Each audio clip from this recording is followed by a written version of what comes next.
এবারে এসএসসিতে ফেলের হার সবচেয়ে বেশি, বিষয়টা দুঃখজনক হলেও এটা কিন্তু সত্যি। এখন প্রশ্ন হলো এটাই যে কেন এবারে এসএসসি 2025-এ ফেলের হার সবচেয়ে বেশি। তো এই বিষয়টা কিন্তু এ টু জেড ক্লিয়ার করে দেব এবং তোমাদের করণীয়টা কি, যাদের রেজাল্ট মূলত খারাপ হয়েছে তাদের করণীয়টা কি, এই বিষয়েও কিছু কথা বলবো, কিছু মোটিভেট করার চেষ্টা করব। সো তোমাদেরকে সাজেস্ট করবো ভিডিওটা সম্পূর্ণ কন্টিনিউ করো এবং তোমার যে মতামতটা সেটা কমেন্টে জানিয়ে যাও, ঠিক আছে। এবছরে এসএসসি 2025-এ পরীক্ষার ফলাফল দেখে অনেকে বলতেছে এটা স্বাভাবিক না, ফেলের হার অস্বাভাবিকভাবে বেড়ে গেছে। কিন্তু প্রশ্ন হলো যে কেন এবারে এই ফেলের হারটা অস্বাভাবিকভাবে বেড়ে গেছে। এর মধ্যে কিছু কারণ রয়েছে, সেই কারণটা শিক্ষা বোর্ডের যে কর্মকর্তা রয়েছে তাদের মুখ থেকে তুমি শুনে নাও। এদিকে পাশের হার ও জিপিএ 5 কমার ব্যাখ্যা দিয়েছে বাংলাদেশ আন্তঃশিক্ষা বোর্ড সমন্বয় কমিটি। কমিটির সভাপতি অধ্যাপক ডক্টর খন্দকার এহসানুল কবির গণমাধ্যমকে জানিয়েছেন, এসএসসি ও সমমান পরীক্ষায় এবার ওভার মার্কিং ও আন্ডার মার্কিং না করে যথাযথভাবে খাতা মূল্যায়ন হওয়ায় প্রকৃত পাশের হার পাওয়া সম্ভব হয়েছে। তাহলে বুঝতে পারলে তো, এবারে আন্ডার মার্কিং এবং আপ মার্কিং করে কিন্তু খাতা দেখা হয়নি, ঠিক আছে। একজন স্টুডেন্ট ভালো এক্সাম দিয়েছে কিন্তু তার খাতা বলছে না যে সে ভালো এক্সাম দিয়েছে। এমনকি যারা আত্মবিশ্বাসের সঙ্গে লিখেছে তারাও বলতেছে যে এবারে এরকম খারাপ রেজাল্ট আসতেই পারে না, অর্থাৎ তারা কখনোই তাদের ওই রেজাল্টটা আশা করেনি। তাহলে শুধুই কি আন্ডার মার্কিং এবং আপ মার্কিং এইটাই কারণ? না, এটা কিন্তু কখনোই কারণ হিসেবে পড়বে না। কেননা একজন স্টুডেন্ট যতটুকু যোগ্যতা ছিল ততটুকু হিসেবে মার্কস দেওয়া হয়েছে, বিদায় কিন্তু ফেলের হার সবচেয়ে বেশি। এবারে বিগত বছরগুলোতে টিচারদের বলে দেওয়া হয়তো বোর্ড থেকেই যে আপনারা যখন খাতাটা দেখবেন সেই ক্ষেত্রে যদি কোনো স্টুডেন্ট 1, 2, 3, 4 মার্ক হিসেবে যদি ফেল করে থাকে বা 1, 2, 3, 4 মার্কের জন্য যদি তারা A+ না পায় তাহলে যেন তাদেরকে ওই মার্কসটা দিয়ে দেওয়া হয়, ঠিক আছে। কিন্তু এবছরে কিন্তু এই কথাটা শিক্ষা বোর্ড থেকে জানায়নি এবং তারা কিন্তু আন্ডার মার্কিং এবং আপ মার্কিং একদমই নিষিদ্ধ করে দিয়েছে। বিধায় একজন টিচার নিরপেক্ষভাবে কিন্তু খাতাটা দেখেছে এবং এই নিরপেক্ষতার কারণেই এবার সবচেয়ে ফেলের হার বেশি।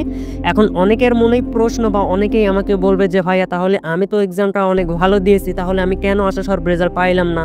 মানলাম যে টিচার গ্রেস পয়েন্ট হিসেবে তারা অতিরিক্ত মার্কস দেয়নি, কিন্তু আমি যে ভালো এক্সাম দিয়েছি আমি তো আশাস্বরূপ রেজাল্ট পাইলাম না। তাহলে আমার করণীয়টা কি বা আমার এই ভুলটা কেন হইল?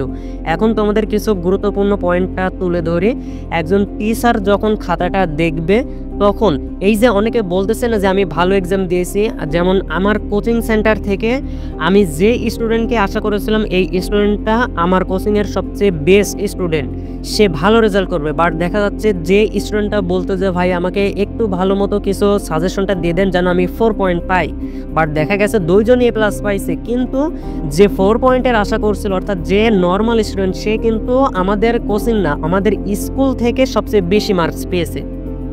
তাহলে প্রশ্ন হলো এটাই যে কিভাবে তারা বেশি মার্ক পেল।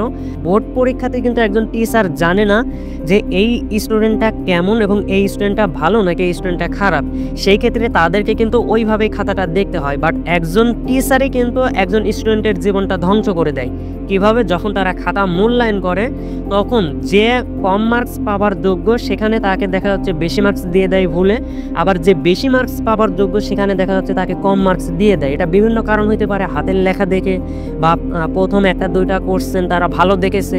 প্রত্যেকটা টিচার যে কাজগুলো করে প্রথমে যদি 1-2টা কোশ্চেনগুলো সে ভালো লিখে পরবর্তীতে না দেখে তাদেরকে মার্কস দিয়ে দেওয়া হয়। এই ক্ষেত্রে দেখা যাচ্ছে একজন খারাপ স্টুডেন্টও প্রথম 2টা ভালো লিখতে পারে, সেই ক্ষেত্রে কিন্তু তারা পিছিয়ে পড়ে, সেই ক্ষেত্রে কিন্তু তারা এগিয়ে যায়, ঠিক আছে।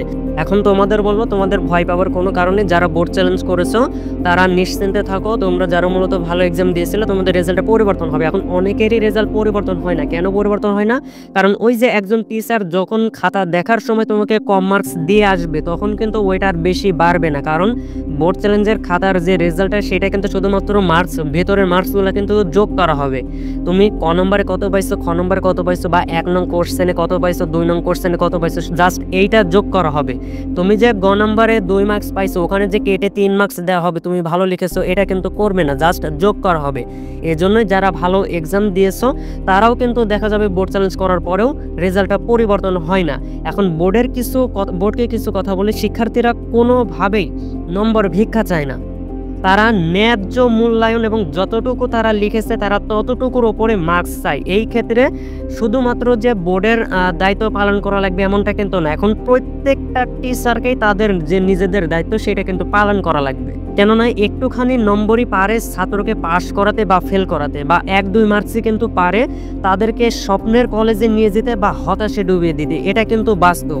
তাই আমি প্রত্যেক বছরে বলি বোর্ড যেন নম্বর দেওয়ার ক্ষেত্রে একটু মানবিকতা রাখে, যেন ছাত্ররা যে ছাত্রগুলো ভালো লিখেছে সেই ছাত্রগুলো যেন ভালো ফলাফল পায়। অন্যথায় এই বিচার একদিন পুরো প্রজন্মকেই কিন্তু ধ্বংস করে দিবে।